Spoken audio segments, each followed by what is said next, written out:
Hello everyone, this is Pradeep Verma the commerce गुरु। स्वागत है एक बार फिर आप सभी का आपके अपने YouTube channel commerce study zone में। तो जैसा मैंने कहा था आप सभी से कि आने वाले एग्ज़ाम की तैयारी के लिए मैं आपको और भी वीडियो प्रोवाइड करूंगा,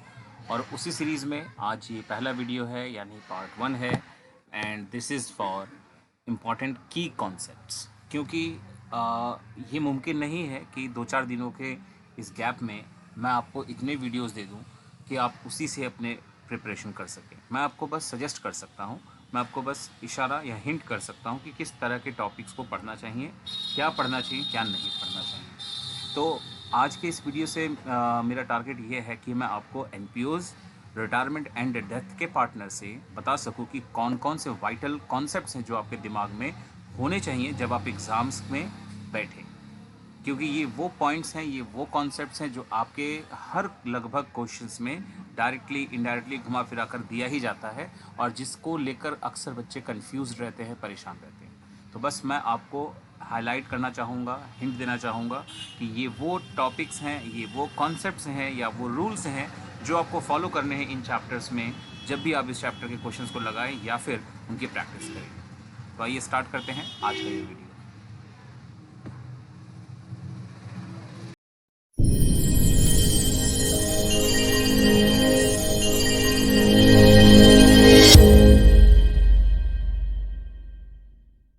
सो let's start with the first chapter, that is not for profit organisation, यानी कि जिसको हम इन शॉर्ट बोलते हैं एनपीओज। देखिए, पहला पॉइंट है अबाउट लीगेसी। लीगेसी में अक्सर बच्चों को कन्फ्यूज़न रहा है और बच्चे आए दिन मुझसे पूछते रहते हैं, और अक्सर ये चर्चा का विषय बना ही रहता है कि लीगेसी का क्या ट्रीटमेंट है। तो ध्यान से समझिए बात को कि लीगेसी का ट्रांसफ़र किया जाता है income side of income and expenditure account, unless the purpose of it is specified in the question. यानी जब तक कि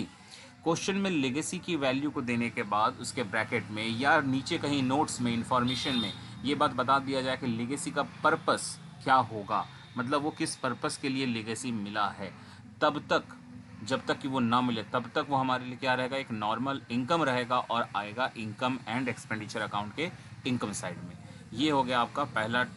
कॉन्सेप्ट, की कॉन्सेप्ट, जिसको आपको याद रखना है और एग्जाम में इसी अकॉर्डिंग सॉल्व करना है। नेक्स्ट आता है the items written on the receipt side, यानी आपके क्वेश्चंस में जो रिसिट्स एंड पेमेंट अकाउंट बनाकर मिलता है उसके रिसिट साइड में, यानी डेबिट साइड में जो कोई भी आइटम्स आपको लिखकर मिलते हैं, either it will be transfer to liability side और income side of income and expenditure account.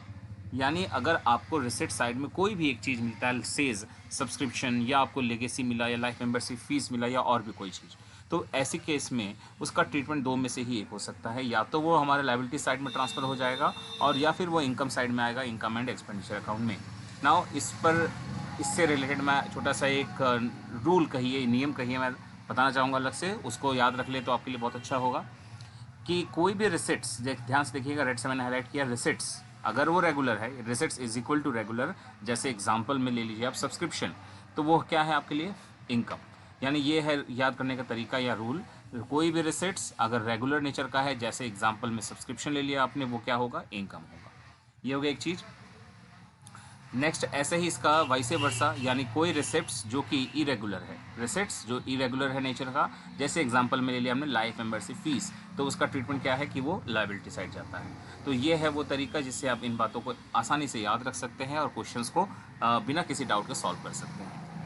Next concept है the items written on the payment side, यानी इस बार रिसिट्स का अपोजिट डायरेक्शन, पेमेंट साइड की बात हो रही है कि जो चीज़ पेमेंट साइड में लिखी होती है, either it will be transferred to the asset side or it will be transferred to the expenditure side of income and expenditure account। यानी कि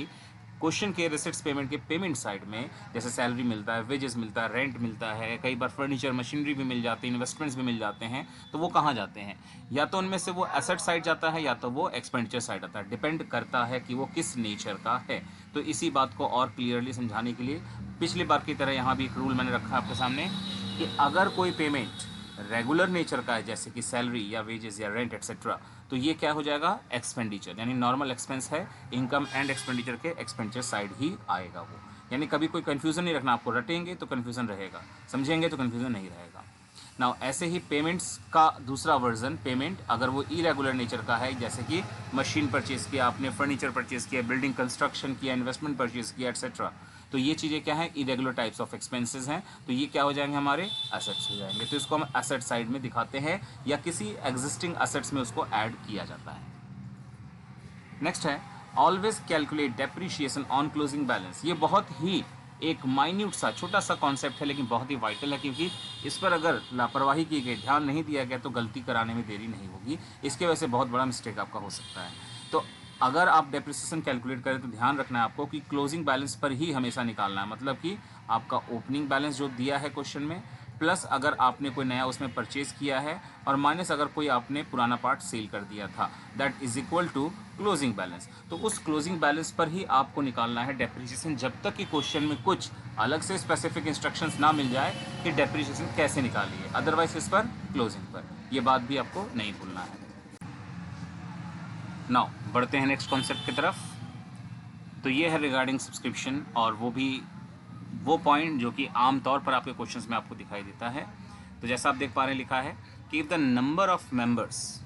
एंड सब्सक्रिप्शन चार्जेस पर मेंबर, जैसे अक्सर आप देखते हैं क्वेश्चन में लाइक लिखा है कि there are 1000 members and each paying ₹100 annual subscription. तो ये हो गया आपका नंबर ऑफ मेंबर्स कि 1000 मेंबर्स हैं, एंड पर मेंबर जैसे कि ₹100 पर मंथ या फिर पर क्वार्टर या फिर एनुअल सब्सक्रिप्शन चार्जेस वो पे करते हैं, ऐसा कुछ आपको इंस्ट्रक्शन मिलता है। तो उससे क्या आपको समझना है, क्या कंक्लूजन निकालना है, वो बात आपको याद रखनी है कि अगर आपको नंबर ऑफ मेंबर्स दे दिया गया है, सब्सक्रिप्शन चार्जेस पर मेंबर्स दे दिए गए हैं, then in each case the amount shown on income side under subscription will be equal to, यानी उस क्वेश्चन में अगर आप इनकम एंड एक्सपेंडिचर बना रहे हैं तो इनकम साइड कितने रुपए से सब्सक्रिप्शन आएगा एज इनकम, वो आपको पहले से ही पता होना चाहिए, and that will always be equal to this amount. ये रहा आपके सामने वो एक क्रॉस चेकिंग का तरीका, number of members multiplied by subscription पर मेंबर, इसको मल्टीप्लाई करने पर जो अमाउंट आएगा, चाहे जो हो जाए उस क्वेश्चन में, इनकम साइड सब्सक्रिप्शन का टोटल अमाउंट उतना ही आना चाहिए। जैसे मैंने एग्जांपल में कहा था 1000 मेंबर्स हैं और पर मेंबर हैं, अगर चार्जेस मैंने कहे थे ₹100 एनुअल, तो इन दोनों को मल्टीप्लाई किया आपने तो आ जाएगा 1 लाख रुपीज़, यानी कि 1 लाख रुपीज़ आपके इनकम साइड में आना ही चाहिए, चाहे जो हो जाए। नेक्स्ट कॉन्सेप्ट है एंट्रेंस फीस एंड डोनेशन के बारे में। तो entrance fees and donation will always be shown as income in income and expenditure account, मतलब कि एंट्रेंस फीस को और डोनेशन रिसीव जो होता है उसको हमेशा आपको इनकम मानकर इनकम एंड एक्सपेंडिचर अकाउंट में दिखाना है, if nothing is specified in the question, यानी अगर आपके क्वेश्चन में कुछ भी नहीं बताया जाए रिगार्डिंग एंट्रेंस फीस क्या करना है या डोनेशन की क्या करना है, बाई मीन्स उसको ट्रीट कैसे करना, रेगुलर और इरेगुलर, रेवेन्यू और कैपिटल नेचर, तो ऐसे केस में विदाउट एनी स्पेसिफिक इंस्ट्रक्शन हम उसको क्या मानने वाले हैं, रेगुलर या रेवेन्यू, और एज अ रिजल्ट हो जाएगा हमारे इनकम साइड में under income and expenditure account. ठीक है, चलिए तो यहाँ तक के रूल्स। नाउ अगला अगेन सब्सक्रिप्शन का एक बहुत ही वाइटल रूल है, बहुत ही वाइटल कॉन्सेप्ट है, सब्सक्रिप्शन स्टिल इन एरियर्स। अक्सर आप क्वेश्चन देखते हैं सब्सक्रिप्शन स्टिल इन एरियर्स मिल जाता है आपको, तो subscription still in arrears is a part of total outstanding subscription of current year, मतलब जो आपको outstanding subscription at the end का जो अमाउंट मिलता है वो उसी का एक पार्ट होता है स्टिल इन एरियर्स। तो hence it will be deducted from total outstanding subscription of current year, मतलब जो आपको आउटस्टैंडिंग सब्सक्रिप्शन का करंट ईयर का टोटल अमाउंट दिया जाएगा, that is outstanding subscription as on. आपके क्वेश्चन में आउटस्टैंडिंग सब्सक्रिप्शन कभी एज ऑन लिखकर भी मिलता है, कभी as for the year ended भी लिखा रहता है। तो अगर आउटस्टैंडिंग सब्सक्रिप्शन में एज एट या एज ऑन लिख करके दिया गया है तो दैट शोज कि वो टोटल आउटस्टैंडिंग है, और अगर वो टोटल आउटस्टैंडिंग है तो दैट मीन्स कि उसमें स्टिल इन एरियर्स ऑलरेडी जुड़ चुका है, यानी कि अगर मैं कहूँ कि आपका आउटस्टैंडिंग एट द एंड दिया गया 5000, ठीक है, ये दिया है एज ऑन लिख करके, और आपके क्वेश्चन में स्टिल इन एरियर्स मान लो दिया गया है 200 रुपीज़, तो इसका मतलब क्या है कि इस 5000 में से 200 रुपीज़ स्टिल इन एरियर्स का है और रेस्ट 4800 रुपीज़ हमारा प्योर अमाउंट है करंट ईयर का आउटस्टैंडिंग का। ये कॉन्सेप्ट आपको ऑलवेज दिमाग में रखकर चलना होगा। तो एक बार फिर समझिए, it will be deducted from the total outstanding subscription of current year, जो कि लिख कर दिया जाता है आउटस्टैंडिंग सब्सक्रिप्शन एज ऑन या एज एट लिख करके, and then only it will be added to subscription received during the year.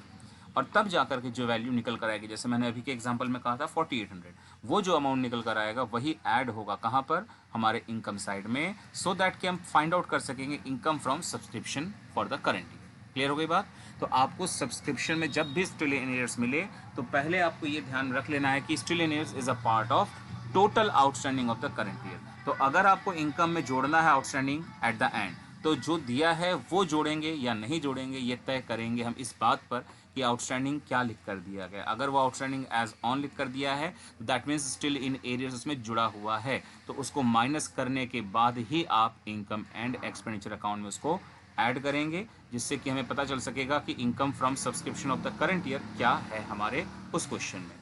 ठीक है। नाउ इससे पहले कि वीडियो के नेक्स्ट सेक्शन में आगे बढ़ूं और रिटायरमेंट डेथ के कॉन्सेप्ट को समझाऊं, तो मेरी आप सभी से रिक्वेस्ट है कि अगर वीडियो अच्छी लगे तो सब्सक्राइब जरूर करें चैनल को, लाइक करें वीडियो को, और साथ साथ अपने फ्रेंड्स में इसको शेयर भी करें। तो आइए बढ़ते हैं नेक्स्ट सेक्शन की तरफ, यानी कि रिटायरमेंट एंड डेथ के बारे में। If gain by remaining partners is not given in a question, then old ratio itself becomes the new ratio and the gaining ratio। बहुत सिंपल सा कॉन्सेप्ट है, बहुत मतलब कॉमन कॉन्सेप्ट है, लेकिन वाइटल है नो डाउट, क्योंकि ये थोड़ा सा भी मिस्टेक आप करते हो तो ऐसे क्वेश्चंस में आप गुडविल ट्रीटमेंट से लेकर बहुत चीज़ों में गलतियाँ कर सकते हैं। बात यह है कि अगर आपके क्वेश्चन में gain of the remaining partner, मतलब रिटायरिंग पार्टनर या डिजीज पार्टनर के जाने के बाद बचे हुए पार्टनर्स का अगर हमें कोई अलग से गेन का कॉन्सेप्ट नहीं दिया गया है, तो ऐसे केस में जो ओल्ड रेशियो उनका होगा वही बन जाएगा न्यू रेशियो भी उनका, और वही बन जाएगा उनका गेनिंग रेशियो। आइए तो इसी बात को एक एग्जांपल से समझ के देखते हैं। जो मैंने अभी लिखा है उसका मतलब ये निकलता है कि ओल्ड रेशियो यानी रिमेनिंग पार्टनर्स का old ratio is equal to new ratio and is equal to gaining ratio, सब एक ही रहेगा अगर कोई स्पेसिफिक हमें इंस्ट्रक्शन रिगार्डिंग गेन नहीं मिलता है तो। जैसे एग्जांपल आपके सामने है, एक रेशियो मैंने दे दिया है 3:2:4, इसमें मैंने रेड कलर से 4 को दिखाया, बाय मीन्स ये पार्टनर रिटायरिंग या डिजीज्ड है। तो इसके जाने के बाद रिमेनिंग पार्टनर्स का जो ये रेशियो था 3:2, अगर कोई इंस्ट्रक्शन नहीं मिलता तो this will become the new ratio as well as it will become the gaining ratio also. यही चीज़ यहाँ पर मैंने लिखी हुई है कि 3:4 का रेशियो है, तो यही बनेगा 3:2 न्यू रेशियो और यही बनेगा 3:2 उनका गेनिंग रेशियो, अगर रिगार्डिंग गेन कोई स्पेसिफिक अलग से इंस्ट्रक्शंस नहीं मिलते हैं तो। नेक्स्ट है, रिटायरिंग और diseased partner share of goodwill will be adjusted through the remaining partners capital in their gaining ratio only. यहाँ पर इस कॉन्सेप्ट को लिखने का मेरे मकसद सिर्फ एक है, ये याद दिलाना कि जब भी गुडविल का ट्रीटमेंट आप करते हो रिटायरमेंट या डेथ के केसेस में, तो वो हमेशा गेनिंग रेशियो में ही होता है, गेनिंग पार्टनर्स में ही होता है। क्योंकि क्या होता है कि आमतौर पर उस क्वेश्चंस में हमें आदत पड़ जाती है कि ओल्ड रेशियो ही गेनिंग रेशियो है, लेकिन क्या ये रूल है कि हर क्वेश्चन में ओल्ड रेशियो ही गेनिंग रेशियो बनेगा? तो नहीं, डिपेंड करता है कि अगर अलग से गेनिंग का डेटा नहीं मिलता है तो गेनिंग रेशियो वही होगा जो ओल्ड रहता है, तो उसमें तो ये बात लागू हो गई, लेकिन बाकी केसेस में गड़बड़ हो सकता है। इसीलिए जिसको ये आदत लग जाती है उनको याद रखना बड़ा ज़रूरी है कि गुडविल के ट्रीटमेंट के लिए चाहे रिटायरमेंट हो या डेथ, ओल्ड रेशियो नहीं, हमें गेनिंग रेशियो की ज़रूरत पड़ती है और गेनिंग पार्टनर्स से ही वो एडजस्ट होता है। नाउ नेक्स्ट कॉन्सेप्ट पे आते हैं, new provision for doubtful debts. ये है रिवैल्यूएशन का एक कॉन्सेप्ट जो कि काफ़ी इंपॉर्टेंट है और आमतौर पर हर एक रिवैल्यूएशन क्वेश्चन में ये डाटा मिलता ही है। न्यू प्रोविज़न को अक्सर क्रिएट करने को दिया जाता है डाउटफुल डेट्स के लिए, जो कि डेटर्स पर क्रिएट होता है, लेकिन कई बार हम डेटर्स की मेन वैल्यू पर ही इसको निकाल बैठते हैं और यही गलती हमारी हो जाती है। जबकि हमें करना क्या है, डेटर्स की वैल्यू में से बैड डेट्स अगर क्वेश्चन में बाहर दिया गया है, जैसे कि डेटर्स हमारे क्वेश्चन के अंदर दिया है 50,000 और बाहर बोला है कि 2,000 रुपये बैड डेट्स हो गए, तो पहले 50 में से 2,000 रुपये घटाओ, आप बचेगा 48,000, उस पर वो नया परसेंटेज यानी प्रोविज़न निकालना होगा, देन आगे का पॉइंट आपको सॉल्व करना होगा। तो ये पॉइंट लिखने के पीछे मकसद सिर्फ यही है कि न्यू प्रोविज़न को कैलकुलेट किस पर करते हैं, डेटर्स में से बैड डेट्स को घटाने के बाद जो वैल्यू बचती है उस पर निकालते हैं, जैसा कि क्वेश्चन में दिया गया होगा। अगर नहीं मिलेगा बैड डेट्स तब तो कोई दिक्कत ही नहीं है। नेक्स्ट पॉइंट आता है वर्कमैन कंपनसेशन रिजर्व को लेकर के, कि if claim against workman compensation, जब क्लेम मिल जाता है तभी हमें प्रॉब्लम अक्सर होती है। वर्कमैन कंपनसेशन के अगेंस्ट क्लेम अगर मिल जाता है and that exceeds the amount of workman compensation reserve, मतलब वर्कमैन कंपनसेशन रिजर्व की वैल्यू अगर हम कह दें जैसे 6,000 रुपये है और क्लेम जबकि है मान लो आप 10,000 है, यानी कि ये इससे ज़्यादा हो जाता है, कितने से, 4,000 रुपये से। तो ऐसे केस में जो डिफरेंस यानी 4,000 है वो डेबिट में आ जाएगा रिवैल्यूएशन अकाउंट में, यानी कि ये जो 4,000 रुपये एक्स्ट्रा क्लेम हमको देना पड़ेगा, it will be a loss that will be shown on the debit side of revaluation account. Next इसी का वाइस वर्सा केस है कि if claim against workman compensation is less than the amount of workman compensation reserve, मतलब कि इस बार आपका workman compensation reserve अगर 6,000 है तो क्लेम है जैसे कि उससे कम, जैसे 5,000 रुपये, तो इस बार रिजर्व ज़्यादा है, क्लेम कम है, तो भी डिफरेंस आएगा और उस डिफरेंस को हम क्या करेंगे, बांट देंगे पार्टनर्स कैपिटल अकाउंट में। यानी कि 5,000 रुपये तो क्लेम में देना है और 6,000 रिजर्व में है, यानी 1,000 रुपये एक्स्ट्रा रिजर्व बच जाता है जो डिस्ट्रीब्यूटेबल आइटम बन जाएगा और पार्टनर्स कैपिटल के ओल्ड रेशियो में पार्टनर्स कैपिटल में बांट देंगे क्रेडिट साइड में। इस तरह से वर्कमैन कंपनसेशन रिजर्व को ट्रीट किया जाता है जब कभी रिटायरमेंट या डेथ का केस बनता है। If any assets was found under valued, अगर कभी किसी क्वेश्चन में, किसी ट्रांजेक्शन में किसी भी एसेट्स का नाम लेकर अंडर वैल्यूड से इंडिकेट किया गया है तो वो रिवैल्यूएशन अकाउंट के क्रेडिट साइड जाएगा, क्योंकि अंडर वैल्यूड का मतलब इट इज़ एन एरर कि गलती से उसकी वैल्यू को हमने रियल वैल्यू से कम लिख दिया, that is under valuation of that assets and that is why वो अगेन बढ़ाया जाता है और क्रेडिट साइड आ जाता है। नेक्स्ट आता है उसी का vice versa case, if any assets was found over valued, यानी गलती से हमने उसकी वैल्यू को उसके बुक वैल्यू से ज़्यादा वैल्यू या एस्टिमेट कर दिया था तो अब हम उसे डिक्रीज कर सही करते हैं, दैट इज वाई डेबिट में आ जाता है वो रिवैल्यूएशन अकाउंट। नेक्स्ट है एनी एक्सपेंडिचर इनकर्ड, बहुत रेयर केसेस है लेकिन मिल सकता है, अगर कोई एक्सपेंडिचर आपको मिल जाता है रिवैल्यूएशन के बारे में तो ऐसे केस में वो रिवैल्यूएशन अकाउंट के डेबिट में आता है, बिल्कुल वैसे ही जैसे डिसोल्यूशन का डिसोल्यूशन एक्सपेंस आता है डेबिट साइड में रियलाइजेशन अकाउंट में, वैसे ही रिवैल्यूएशन अकाउंट के डेबिट में आता है एक्सपेंडिचर अगर रिवैल्यूएशन पर कुछ किया गया होगा तो। नेक्स्ट है diseased partner share of profit will be calculated by using months factor in case of time basis. Time basis का मतलब ये हुआ कि जो सेल्स बेसिस नहीं होता, जिसमें कि एवरेज प्रॉफिट या फिर हम कहें last year profit, total profit जैसे केसेस को यूज़ करते हैं एज पर द इंफॉर्मेशन, ऐसे केसेस में जब भी हम यूज़ करें, कैलकुलेट करें पीएल एक्सपेंस, तो हमेशा याद रखना कि हमें मंथ्स का फैक्टर यूज़ करना ही होगा, ठीक। एक्सेप्शनल केस की बात मैं नहीं कर सकता, अदरवाइज करना ही रहता है। नाउ उसका फॉर्मूला मंथ को यूज़ करने को लेकर कहें तो फॉर्मूला ये है, प्रॉफिट जो कहा जाएगा चाहे वो लास्ट ईयर, चाहे वो एवरेज प्रॉफिट या total profit, multiplied by share of that partner जो कि डिजीज हो गया है, जिसकी डेथ हो गई है, और last of all month by 12, जितने महीने वर्क करके उसकी डेथ हुई है, this is called months factor, वो हमें इग्नोर नहीं करना है। नाउ आते हैं नेक्स्ट कॉन्सेप्ट की तरफ, in case of sales basis, यानी जिस क्वेश्चन में पीएल एक्सपेंस निकालना है लेकिन सेल्स का बेसिस यूज़ करना है तो मंथ्स का फैक्टर इग्नोर कर दिया जाता है। Now profit and loss suspense account को कब यूज़ करते हैं कब नहीं करते हैं, ये भी बहुत ही वाइटल कॉन्सेप्ट है। Profit and loss suspense account को ओपन किया जाता है if there is no change in the ratio of remaining partners to record share of profit. मतलब पीएल सस्पेंस को रिकॉर्ड करने के लिए अगर पार्टनर्स के रेशियो में कोई भी चेंज नहीं होता है फ्यूचर में, तो ऐसे केस में पीएल सस्पेंस अकाउंट को ही ओपन किया जाता है, there is no other option. Now but the last case कि instead of PL suspense account, PL suspense account नहीं खुलेगा बल्कि क्या होगा, पार्टनर्स का कैपिटल अकाउंट ही डेबिट कर दिया जाएगा, जो रिमेनिंग पार्टनर्स होंगे, if there is a change in the ratio of remaining partners. मतलब कि अगर पार्टनर्स का रेशियो पहले था 3, 2 और 1, मान लो अब इसमें से इसकी डेथ हो जाती है तो बचे हुए पार्टनर्स का रेशियो क्या है, 2:1, लेकिन बाद में न्यू रेशियो इनका बना दिया गया 5 और 3, मतलब एक अलग प्रपोर्शन में रेशियो बना दिया गया, तो ऐसे केस में रेशियो जरूर बदल रहा है, that is why in cases में पीएल सस्पेंस का अकाउंट नहीं खुलेगा बल्कि पार्टनर्स के कैपिटल अकाउंट को डेबिट करेंगे, यानी similar to goodwill treatment in the case of PL suspense. तो अगर ये वीडियो आपको अच्छा लगा, आपके कॉन्सेप्ट्स मेकिंग के लिए इंपॉर्टेंट रहा, तो ज़रूर से वीडियो लाइक करें, शेयर करें चैनल को और सब्सक्राइब करें अपने दोस्तों के बीच में, और जल्दी ही मिलते हैं अपने इसी सीरीज़ के नेक्स्ट पार्ट के साथ। तब तक के लिए take care and bye bye.